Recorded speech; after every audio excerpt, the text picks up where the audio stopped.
Hello everybody, welcome to my channel. आज का विषय है मणिका कक्षा 9 पाठ 9 कवयामी वयामी यामी। कवयामी काव्य रचना करता हूँ, वयामी बुनता हूँ, यामी और चलता हूँ। ये पाठ का हेडिंग है। यहाँ पर देखिए टैगलाइन लिखा हुआ है, महाशय अहम त्रुटितान तंतून संयोजयामी। महाशय अरे भद्र व्यक्ति, जेंटलमैन, अहम यानी मैं, त्रुटितान टूटे हुए, तंतून धागों को, संयोजयामी जोड़ता हूं। देखो ये जो बुनकर होते हैं, जुलाहा होते हैं, वो धागों को जोड़ जोड़कर कपड़े बुनते हैं। तो ये जुलाहा से संबंधित है और धरा नरेश भोजराज की कहानी है। ये नाटक है, हम पढ़ेंगे। सबसे पहले हम इसकी हिंदी व्याख्या करेंगे। प्रथम में हम चलते हैं इसके भूमिका में। भूमिका है, यहाँ पर दो लड़कियां आपस में चर्चा कर रही हैं। एक यशोधरा है और दूसरी स्वाति है। यशोधरा कहती है, स्वाते कुत्र गच्छसि। अरे स्वाति, कुत्र कहाँ, गच्छसि जा रही हो। स्वाति कहती है, ननु अहम गच्छामि अशिक्षितान पाठयितुम। ननु एक अव्यय है, अहम मैं, गच्छामि जाती हूं, अशिक्षितान अशिक्षित को, पाठयितुम पढ़ाने के लिए। अशिक्षित कौन है? जो पढ़े लिखे नहीं है, ऐसे लोगों को पढ़ाने के लिए मैं जा रही हूं, ऐसा कहती है स्वाति।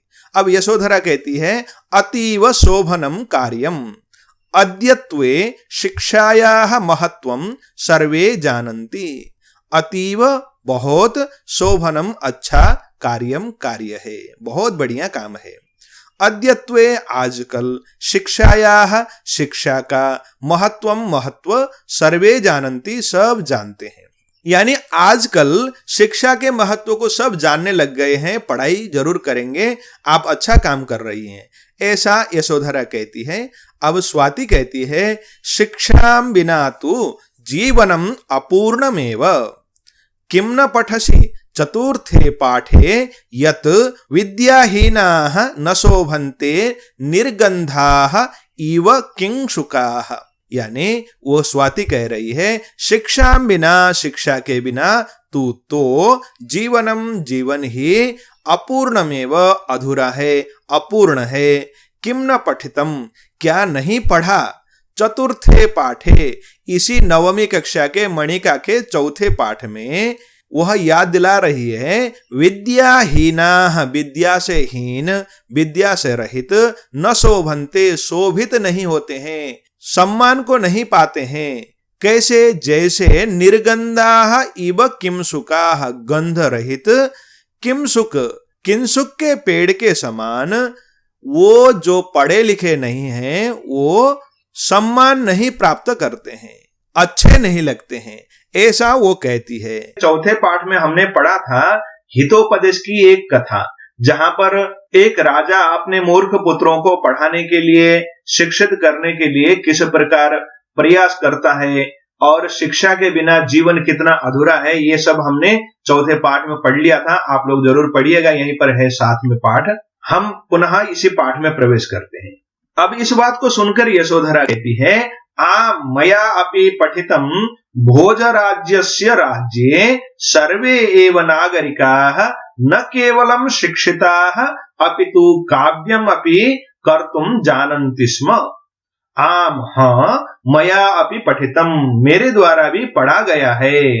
भोजराज्यस्य राज्ये, भोज राजा के राज्य में, सर्वे एव नागरिकाः सबके सब नागरिक, वहां पर रहने वाले सभी नागरिक, सभी जनता, न केवलम शिक्षिता, न केवल शिक्षित थे, अपितु काव्यम अपि कर्तुम जानन्ति स्म। काव्यम कविता आदि, अपि भी कर्तुम करने में, जानन्ति स्म निपुण थे, जानते थे, करना जानते थे। यानी वहां के जो लोग हैं, जो नागरिक हैं, कविता लिखना, कथाएं लिखना, नाटक, महाकाव्य, खंड काव्य इत्यादि कविता और काव्य से संबंधित रचना में निपुण थे, केवल पढ़े नहीं थे, और वो उससे भी ऊपर काव्य निर्माण में भी, काव्य कला में भी चतुर थे।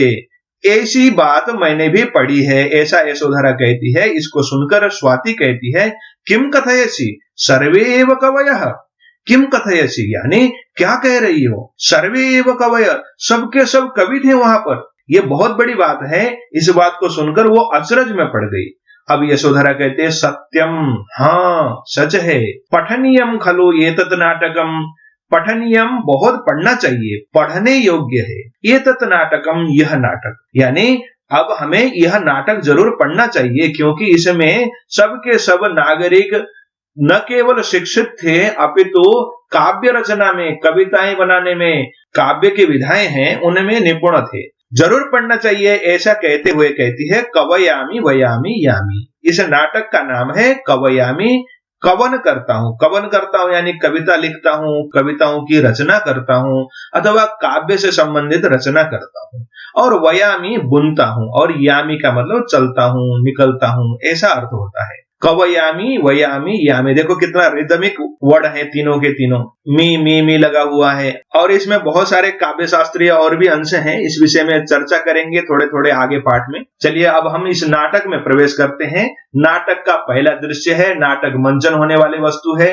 एक मंच में प्रस्तुत किया जाता है तो पहला दृश्य यानी जब पर्दा खुलता है तो पहले दृश्य में क्या दिखाई देता है उसको हम प्रथम दृश्य कहते हैं। धारा नगरियाम, धारा नामक नगरी में, आज के मध्य प्रदेश में पड़ता है ये। वहां पर भोजराजस्य राजसभा, भोजराज की राजसभा है। सर्वे अमात्याः, सब के सब अमात्य यानी मंत्री, कर्मचारिणः, उसके बाद छोटे मोटे जो कर्मचारी हैं वो यथास्थानम, अपने अपने स्थान पर, आसनानि अध्यासते, अपने अपने स्थान पर, आसनानि आसनों पर, अपने अपने कुर्सियों पर, अध्यासते बैठे हुए हैं। अध्यासते ये क्रियापद बहुवचन का है। अध्यासते, अध्यासाते, अध्यासते ऐसे क्रियापद बनते हैं। प्रथम पुरुष एक वचन में अध्यासते बनता है, यह अध्यासते बहुवचन है। प्रविश्य यानी प्रवेश करके, द्वारपाल प्रवेश करता है और कुछ बोलता है। राजा वहां पर सिंहासन में बैठे हुए हैं, मंत्री उनके सामने बैठे हुए हैं, एक भव्य सजा हुआ राज दरबार है। वहां पर द्वारपाल प्रवेश करता है और कहता है, देखो क्या कहता है, जयतु देव, महाराज की जय हो। जयतु जय हो देव, देव यानी भगवान, भगवान यानी महाराज। वहां पर राजा को देव कह रहा है। द्रविड़ देशीय लक्ष्मीधर नामा कश्चित विद्वान देवस्य दर्शनार्थम द्वार देशम अध्यास्ते, अध्यास्ते देखो बैठा हुआ है, अध्यास्ते उपस्थित है, ऐसा अर्थ होगा। वहां पर हमने क्या कहा था, अध्यासते बहुवचन है, बैठे हुए हैं ऐसा कहा था। तो वहां पर द्वार देश में भी बैठा हुआ है। कौन, द्रविड़ देशीय, द्रविड़ देश का, लक्ष्मीधर नामा, लक्ष्मीधर नामक, कश्चित कोई, विद्वान विद्वान, देवस्य आपके, देव देव यानी महाराज के, दर्शनार्थम दर्शन के लिए, द्वार देशम द्वार पर यानी महाद्वार गेट पर, अध्यास्ते बैठा हुआ है। इस बात को सुनकर राजा कहते हैं, भोजः सादरम प्रवेशय, सादरम सम्मान के साथ, प्रवेशय प्रवेश कराओ, सम्मान के साथ लेकर आओ। यथा आदिशति देवः, यथा जैसा, आदिशति आदेश करते हैं, देवः महाराज, जैसे महाराज की आज्ञा, ऐसा कहकर निष्क्रांत निकल जाता है। द्वारपालेन सह प्रविश्य, द्वारपाल के साथ लक्ष्मीधर प्रवेश किया, प्रविश्य प्रवेश करके अब राजा के सामने लक्ष्मीधर नामक जो विद्वान द्रविड़ देश से आया हुआ है वो बोलने लगा। क्या बोलता है देखते हैं। सबसे पहले कहता है राजन, महाराज, ऐसा संबोधन करता है। राजन अभिवादये भवंतम, राजन महाराज, अभिवादये अभिवादन करता हूं, भवंतम आपको, आपको मैं अभिवादन करता हूं। दिनकर दीप्तिरिव भवत कीर्ति दीक्षु प्रसारम आपनोतु। दिनकर दीप्तिरिव, दिनकर सूर्य, दीप्ति किरण, सूर्य के किरण के समान, दीप्ति रिव, यहां पर दीप्ति ही इव, यहां पर संधि हुई है, विसर्ग संधि, विसर्ग को र बन गया है, यानी दिनकर सूर्य के किरण के समान आपकी कीर्ति, भवत कीर्ति ही आपकी कीर्ति, दिक्षु प्रसारम आपनोतु, दिशाओं में, सब दिशाओं में जैसे सूर्य के किरण फैल जाते हैं वैसी आपकी कीर्ति भी फैले, ऐसा उसने आशीर्वाद दिया। अब आगे क्या कहता है देखो, वर्धनताम विभवाह, वर्धनताम बढ़े, विभवाह संपत्ति, आपकी संपत्ति बढ़े, आपका धन सुख इत्यादि, जैसे सौख्यानि सुख बढ़े, लसंतु संपदः, संपदः संपत्ति, लसंतु सुशोभित हो। अब उसके बाद कहते हैं विलयम व्रजंतु च विपदः, विलयम नाश को, व्रजंतु प्राप्त हो, नाश हो जाए, ऐसा अर्थ हो गया। क्या? विपदः, आपकी विपत्तियां नाश हो जाएं, आपकी संपत्ति बढ़े, आपका सुख बढ़े, आपका ऐश्वर्य बढ़े और आपकी विपत्तियां नाश हो जाएं, ऐसा आशीर्वाद देता है। और आगे कहता है प्रतिष्ठाम लभताम विद्वद गण, प्रतिष्ठाम, प्रतिष्ठा को, इज्जत को, सम्मान को, लभताम प्राप्त करें, सम्मान पाएं। कौन? विद्वद गण, विद्वान लोग आपकी सभा में बहुत सम्मानित हों, ऐसा बोला।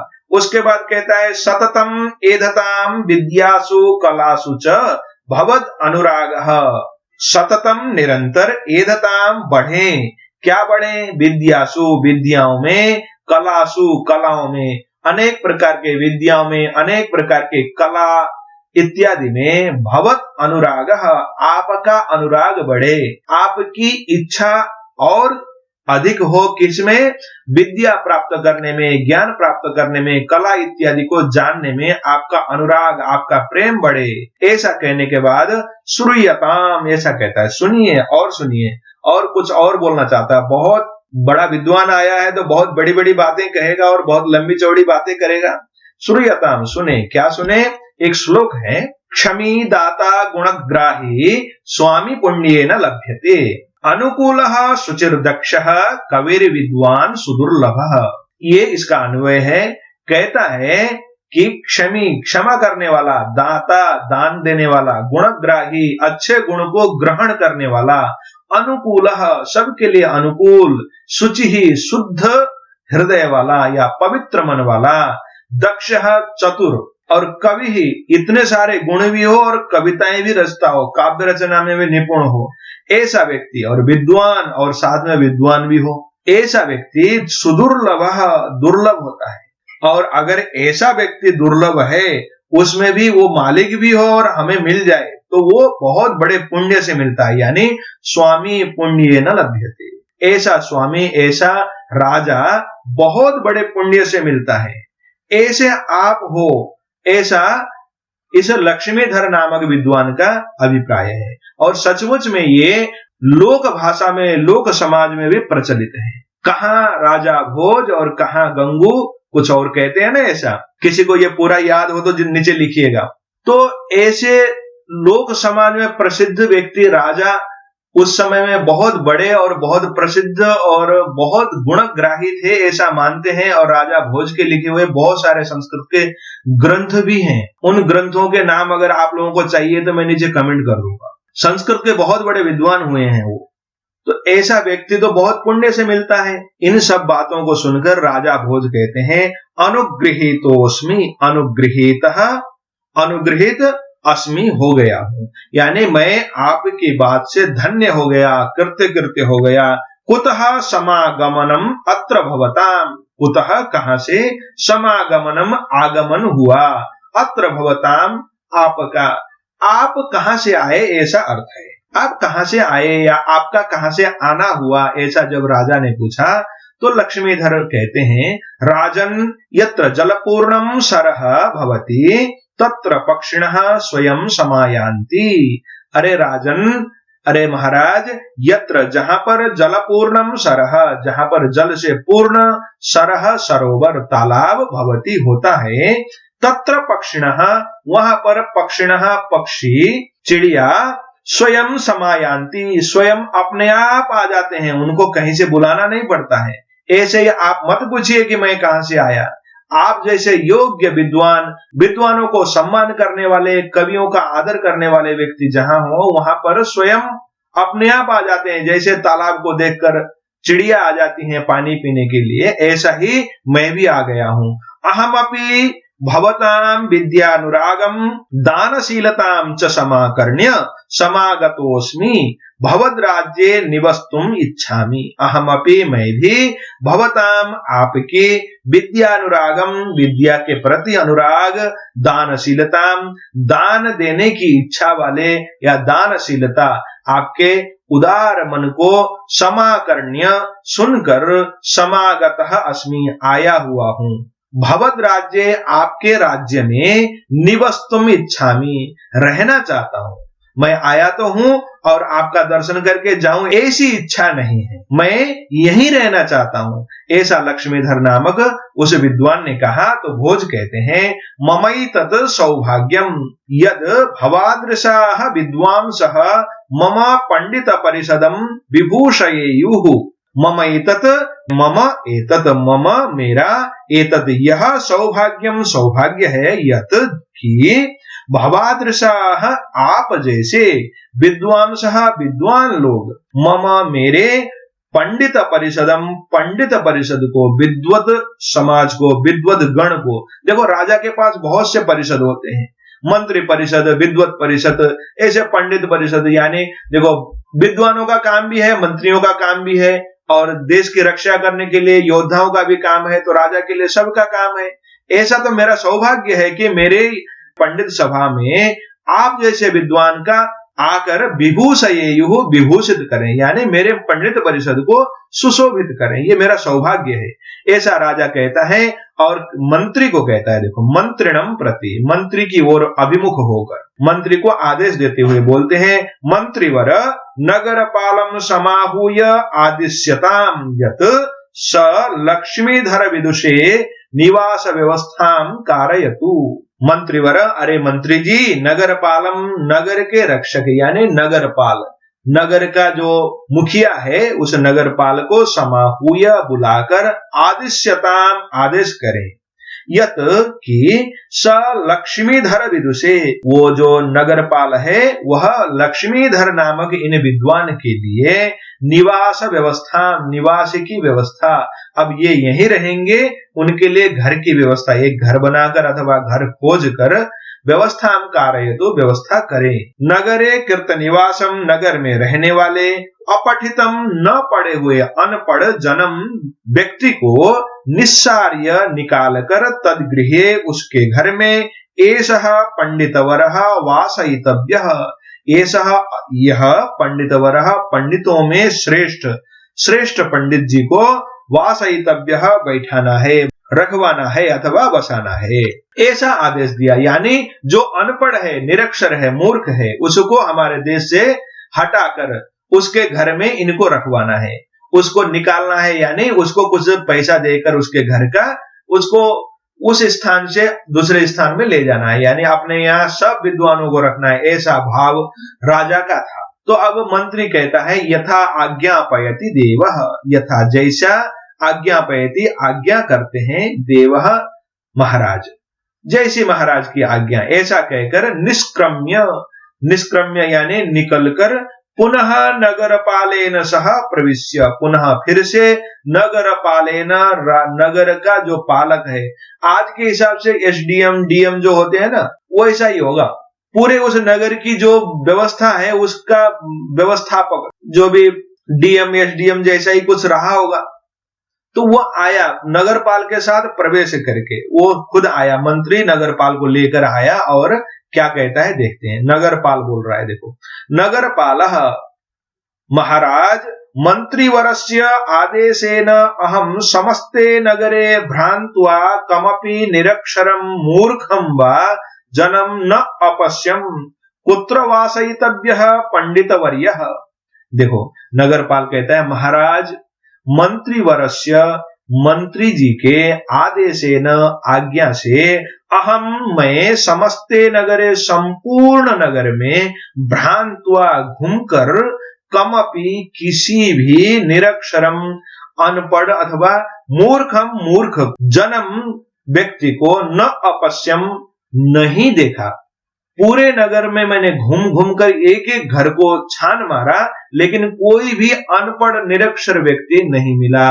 कुत्र वासयितव्यः, कहां पर बैठाना है पंडितवर्यः, पंडित जी को कहां बैठाया जाए, कहां पर उनको बास बसाया जाए, उनका घर कहां पर रखवाया जाए, ऐसा प्रश्न किया, क्योंकि कोई अनपढ़ नहीं है हमारे नगर में, ऐसी स्थिति है। अब भोज कहते हैं क्षणम विचार्य, कुछ देर, क्षण का मतलब कुछ देर, विचार्य सोच कर, भो नगरपाल, अरे नगरपाल, त्वं भूयः नगरम याहि, यह नागरिकः काव्यं कर्तुं न जानाति सः निष्कास्यताम्। तुम भूयः फिर से नगरम याहि, नगर में जाओ, हमारे जो महानगर है उसके अंदर जाओ। यह नागरिक, जो नागरिक, जो जनता, काव्यम कर्तुम न जानाति, काव्यम कविता, काव्य इत्यादि, कर्तुम करने में, न जानाति जानता नहीं हो, यानी कविता रचने में जो असफल हो, न जानता हो, अथवा काव्य विधा को न समझने वाला हो, सह निष्कास्यता, उसको निकाल दो, यानी जो कवि न हो उसको निकाल दो, क्योंकि आप पढ़े लिखे तो सब हैं, एक न एक को तो निकालना ही होगा, क्योंकि इतना बड़ा विद्वान कवि हमें मिल रहा है, तो उसको रखकर एक जो कविता लिखने में असमर्थ हो उसको निकालो, ऐसा महाराज का आदेश होता है। अब दूसरा दृश्य है, यानी अब नाटक में पहले तो राजसभा थी, अब बाहर का दृश्य है, इसलिए पर्दा बंद हो गया और अंदर मंच में पूरी सजावट बदल गई। अब पर्दा खुला तो दूसरे दृश्य में नगर का एक घर है, वहां पर जो जुलाहा है उसका दृश्य दिखाई दे रहा है। नगरपाल,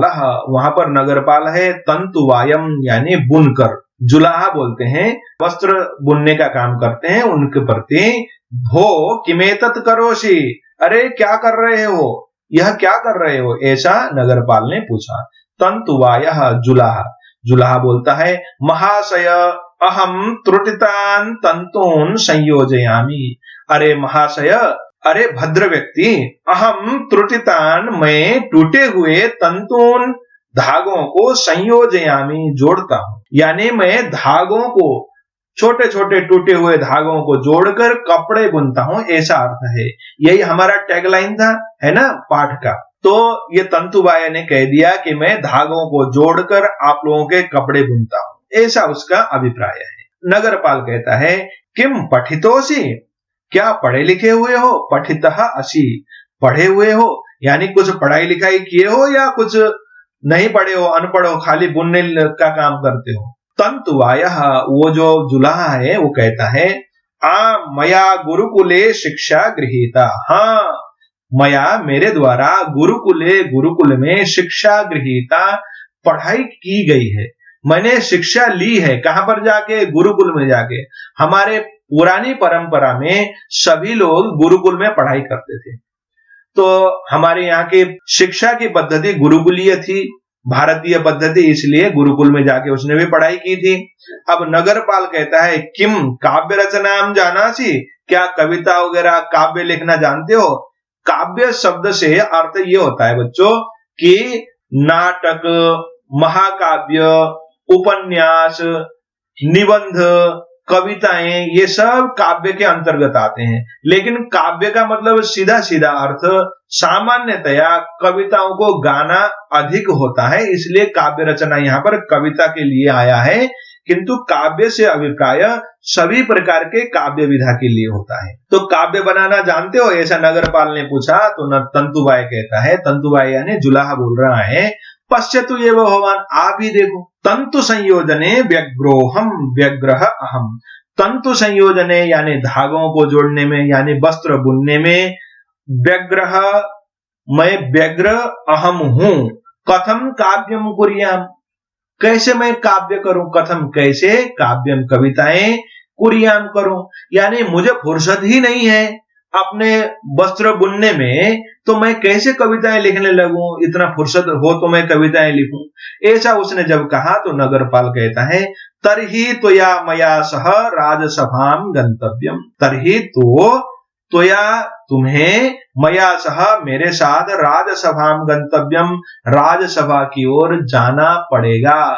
अब आपको राजा के सामने उपस्थित होना पड़ेगा, क्योंकि आप कविता लिखना नहीं जानते, काव्य रचना में आप निपुण नहीं हो, ऐसा नगरपाल ने कह दिया।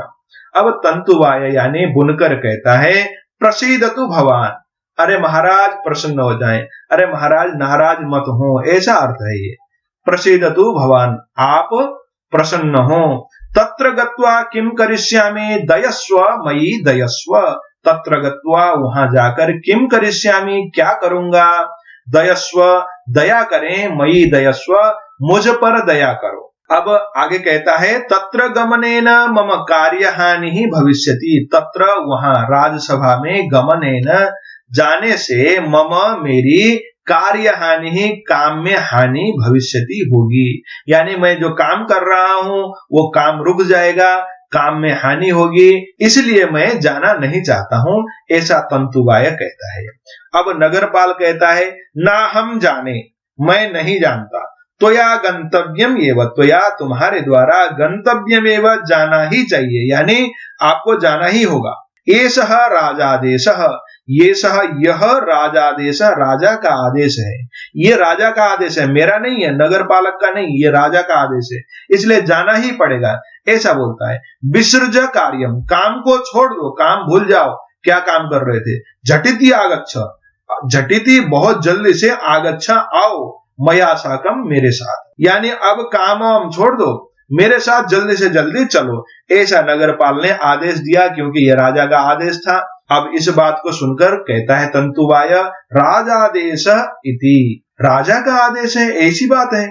गंतव्यम एव नास्ति उपायः, गंतव्यम एव जाना ही पड़ेगा, नास्ति उपायः उपाय नहीं है। चलामी नगर पालक चलामी, चलता हूं नगर पालक जी, चलता हूं, यानी अब राजा का आदेश है तो उसको हम मना नहीं कर सकते, राजा का आदेश तो साक्षात राजा का आदेश है, उसको मना नहीं कर सकते, इसलिए मैं चलता हूं नगर पालक जी, ऐसा कहता है। अब तीसरा दृश्य है, पहले राजा का दरबार था, बीच में एक गांव की कुटिया थी जहां पर जुलाह का घर था और जुलाह का काम करने वाला या बुनकर के मशीन वगैरह लगे हुए थे। अब तीसरे दृश्य में राजसभा है फिर से, इसलिए फिर से पर्दा बंद हो गया, पर्दे के अंदर सब कुछ बदल गया। अब फिर पर्दा खुला तो राजसभा सर्वे यथा पूर्वम उपविष्टा, राजा का सभा है, सर्वे सब के सब यथा पूर्वम, पहले वाले दृश्य में जैसे उपविष्टा बैठे हुए थे वैसे बैठे, यानी राजा हैं, राजा के सामने मंत्री हैं, आसपास में बहुत सारे कर्मचारी हैं, अपने अपने आसन में बैठे हुए हैं। अब वहां पहुंचकर नगरपाल प्रवेश करता है, अंदर प्रवेश किया, यानी मंच के अंदर आया नगरपाल, और महाराज आनीतोयम कुविंदः, महाराज आनीतः अयम, लाया गया है, अयम यह कुविंदः, कुविंदः बुनकर, जुलाहा, कुविंद भी उसी का एक नाम है, लाया गया है जुलाहा।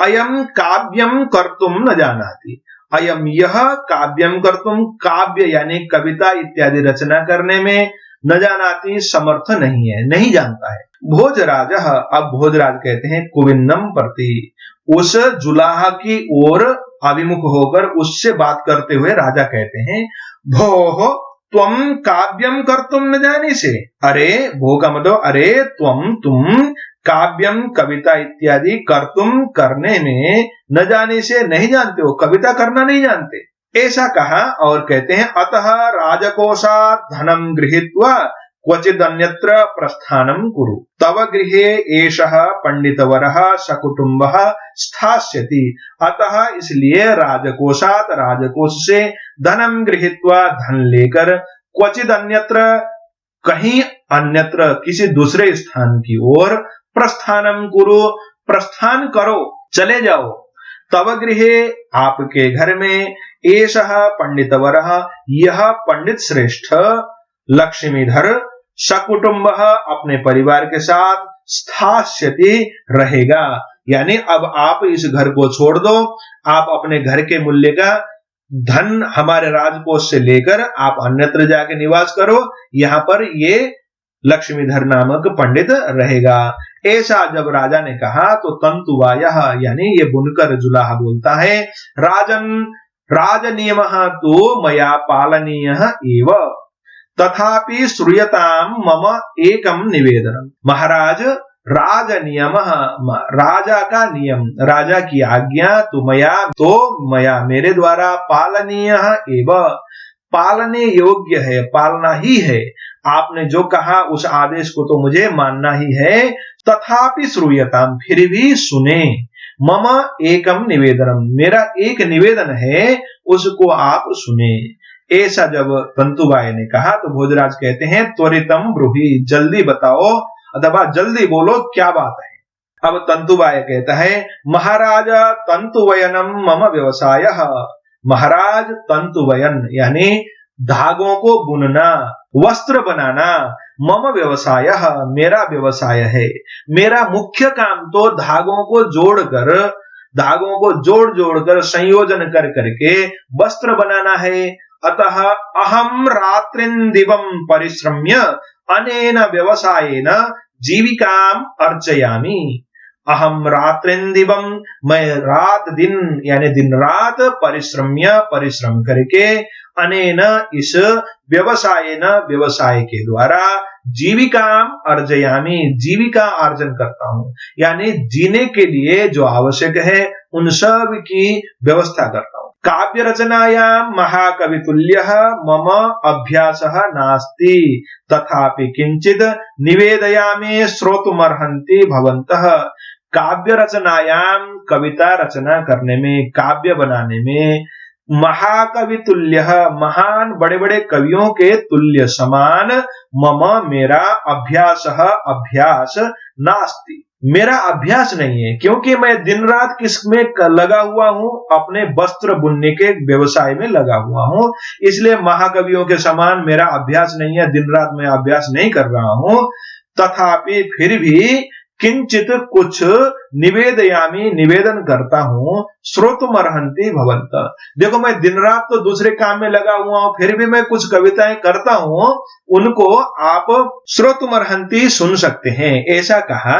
अब देखो उसकी जो काव्य कला है अब यहां पर खुलकर सामने आएगी। यद्यपि वो दिन रात अपने काम में मस्त है, व्यस्त है, खाली कपड़ा बुनता है और कपड़े बेचने के लिए तैयार करता है, फिर भी अपने कुछ बचे हुए क्षण में खुशी का समय निकालकर, थोड़ा बहुत समय निकालकर उस समय कविताएं बनाता है। और कविता इतना अद्भुत है, देखो ऐसी अद्भुत कविता वो फिर भी रचना करता है। और वो कविता सुनाने जा रहा है, आप लोग भी सुनिएगा, ये बहुत प्रसिद्ध कविता है, ये काव्य शास्त्रीय कविताओं में से एक महान कविता मानी जाती है। काव्यम करोमि नहीं चारुतरम करोमि, यत्नात् करोमि यदि चारुतरम करोमि, भूपाल मौलि मणिमंडित पादपीठ, हे साहसांक कवयामि वयामि यामि।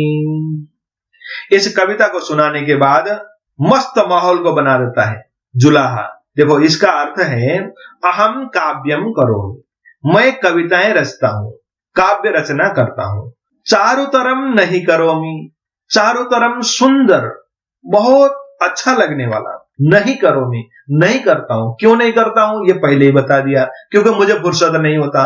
यदि यत्नात् करोमि, यदि मेहनत करके, यत्न से, प्रयास से करोमि, चारुतरम करोमि, यानी यदि मेहनत करके, फुर्सत लगाकर, बहुत समय लगाकर करूंगा तो चारुतरम बहुत सुंदर करोमि कर सकता हूं। यदि मैं और काम को छोड़कर पंडितों की तरह फुर्सत से कविताएं बनाऊं तो चारुतरम यानी बहुत सुंदर बना सकता हूं। हे भूपाल मौलि मणिमंडित पादपीठ, हे महाराजों के मौलि मणि यानी मुकुटों के मणि से सुशोभित पादपीठ वाले, हे साहसांक, हे साहस ही जिनका चिन्ह है, हे साहसी, कवयामी कवन करता हूं, कविताएं बोलता हूं, वयामी बुनता हूं, यामी इसलिए कि आपने आज्ञा दिया इस देश को छोड़ो, इसलिए यामी चलता हूं। तत्काल आंसू कविता बनाकर उसने प्रस्तुत कर दिया। देखो ये अद्भुत बात है कि वहीं पर खड़े खड़े राजा के सामने राजा ने जो बात कही उसी बात का उत्तर उसने कविता में दे दिया। इससे बढ़िया बात क्या हो सकती है कि हाथों हाथ आंसू कविता बनाए और उसमें इसने एक शब्द जो बताया है वो बहुत लंबा और अर्थ गांभीर्य वाला है। देखो, हे भूपाल मौलि मणिमंडित पादपीठ, इसमें एक तो भूपाल है, भूपाल यानी राजा, मौलि मणि यानी मौलि मुकुट को कहते हैं, मुकुट में रखे हुए मणि, और उस मणि के द्वारा मंडित यानी चमके हुए पादपीठ, पैरों को रखने वाला जो चौकी है, वो चौकी राजाओं के मणियों के मुकुट के मणियों से सुशोभित होने वाले महाराज। देखो ये बात क्या है ना, ये जो राजा है भोज, राजा भोज बहुत बड़े महाराज हैं। उनके राज्य के आसपास में छोटे मोटे राजा हैं, वो राजा इनको कर देने आते हैं, क्योंकि ये बड़े राजा हैं, इन्होंने जीत लिया है उनको, फिर भी शासन करने के लिए तुम ही शासन करो, हमें कर दे देना, टैक्स दे देना, ऐसा कर देने वाले छोटे मोटे बहुत से राजा हैं इनके। और वो राजा हैं इसलिए वो मुकुट पहनते हैं, मुकुट में बड़े बड़े मणियां हैं, बहुत से सुंदर उनके रत्न हैं, तो रत्न चमकते हैं। उन मणियों को मौली यानी मुकुट में धारण करके वो राजा भोजराज के यहाँ आते हैं। भोजराज अपना राज सिंहासन में बैठे हुए हैं, उनको पैर रखने के लिए एक बहुत अच्छी चौकी है जिसमें पैर रखते हैं सिंहासन में बैठकर। तो वो चौकी में उनके पैरों में प्रणाम करने के लिए जो राजा मुकुट के साथ झुकता है, तो वो चौकी जो है सुंदर चौकी में राजा के मुकुट में लगे हुए मणियों का चमक पड़ जाता है। तो मणि मंडित पाद पीठ का मतलब ये है, वो राजाओं के मुकुट के मणियों से उनके पैर रखने वाली जो चौकी है, वो पाद पीठ, पैरों के लिए जो चौकी है, पीठ है, वो चमक रहा है, राजाओं का राजा है, ऐसा ये जुलाहा कह रहा है। भूपाल मौली मणिमंडित पाद पीठ, राजाओं के मुकुट के मणियों से चमकता हुआ पैरों का चौकी आपका है, ऐसे महाराज हैं आप, ऐसा कहता है। तो वो कविता, ये जो उसने आंसू कविता कही, इस कविता से राजा का क्या हाल होता है, कैसे प्रभावित होते हैं, पढ़ते हैं। साधु गोविंद साधु, अरे बहुत बढ़िया, बहुत अच्छा जुलाहा जी, बहुत अच्छा। कीदृशी लालित्य पूर्णा पद योजना, अरे कैसी लालित्य यानी सुंदर पद योजना है आपकी, कैसे आपने कविता में अच्छे अच्छे शब्दों को गढ़ के जोड़कर बनाया। कवयामी वयामी यामी, कवयामी कविता करता हूं, वयामी बुनता हूं, यामी चलता हूं। ये कवयामी वयामी यामी, इसमें यमक अलंकार है। आप लोगों को अलंकार से संबंध तो है नहीं, फिर भी ये यमक अलंकार का प्रसिद्ध उदाहरण है। धन्योसित्वम, बहुत धन्य है आप। अहम अपि आत्मानम धन्यम मन्ये, मैं भी अपने आप को बहुत धन्य मानता हूं, सौभाग्यशाली मानता हूं। यस्य राज्य, जिसके राज्य में तंतुवाया बुनकर, जिसके राज्य में बुनकर भी, कुंभकारा कुम्हार, अयस्करा लोहार, शिल्पिनः शिल्प का काम करने वाले, श्रमिका श्रम करने वाले भी, ललिताम ललित यानी सुशोभित, बहुत सुरुचिपूर्ण, रसीले, काव्य रचनाम करतुम, काव्य रचनाम, काव्य की रचनाम रचना कुर्वन्ति करते हैं, यानी मेरा देश धन्य है, मैं भी धन्य हूं, जहां पर हर व्यक्ति चाहे छोटे से छोटा काम करने वाला क्यों न हो, या चाहे बहुत बड़ा व्यक्ति क्यों न हो, शिक्षित तो है ही, साथ में कवित्व शक्ति के साथ है, सभी काव्य रचना में निपुण है, ये बहुत बड़ी बात है। ऐसा कहकर आगे कहते हैं तंतुवायम प्रति, उस बुनकर की ओर अभिमुख होकर कहते हैं, भो कविवर, अरे कविवर आप कवि हैं, आप जुलाहा अकेले नहीं है, आप तो कवि भी हैं। गृहाणा पुष्कलम स्वर्णमयम पारितोषिकम, अरे हमसे गृहाणा स्वीकार करो, पुष्कलम बहुत सारा, स्वर्णमयम सोने का, पारितोषिकम पुरस्कार, सोने के सिक्के ले जाओ हमसे, बहुत सारा पुरस्कार ले जाओ। आप तो बहुत बड़े कवि हो, आपको हम नहीं निकालेंगे अपने यहां से। हम तो ये सोच रहे थे कि आप कवि नहीं है, चलो हम आपको निकाल लेंगे, लेकिन आप तो कवि निकले। निजम आवासम प्रिया ही, अपने घर चले जाओ, अपने घर पे चले जाओ, आपको कोई भी यहां से नहीं निकाल रहा है। ऐसा कहने के बाद मंत्रिणम प्रति, मंत्री की ओर अभिमुख होकर कहते हैं, पंडितः लक्ष्मीधरः मम राजभवने वासयितव्यः, यावत अपरा व्यवस्था न भवति। पंडितः पंडित, लक्ष्मीधरः जो लक्ष्मीधर नामक पंडित हैं, मम राजभवने वासयितव्य मेरे राजभवन में बैठाया जाए, यावत अपरा व्यवस्था न भवति जब तक दूसरी व्यवस्था नहीं होती है, यानी आप दूसरा घर बनाकर इनको देंगे तब तक के लिए इनको राजभवन में ही बैठाया जाए। अब ऐसा आदेश मंत्री को दे दिया। राजा तंतुवायाय स्वर्ण मुद्रा अर्पयति, अब तंतुवाय यानी राजा तंतुवाय को बुनकर को स्वर्ण मुद्रा सोने के सिक्के अर्पयति देता है। अब पुरस्कार के रूप में बहुत सारा सोने का सिक्का उसको देकर तंतुवाय पारितोषिकम प्राप्य, अब जुलाह ने पारितोषिकम यानी उपहार को प्राप्त करके प्रसन्न वदन प्रसन्न मुख वाला राजानम अभिवाद्य राजा को अभिवादन करके प्रणाम करके आशीर्वाद देकर गृहम प्रयाति घर की ओर चला जाता है। देखो ये नाटक है और इतिहास प्रसिद्ध राजा भोज की कहानी से ली गई है और राजा भोज के साथ इस प्रसिद्ध कथा को कहानी को सबने कहा है। ये इतिहास प्रसिद्ध कथा है, यानी उनके राज्य में कोई भी अशिक्षित तो नहीं था और साथ में कवि भी थे, सब के सब कवित्व शक्ति से युक्त थे।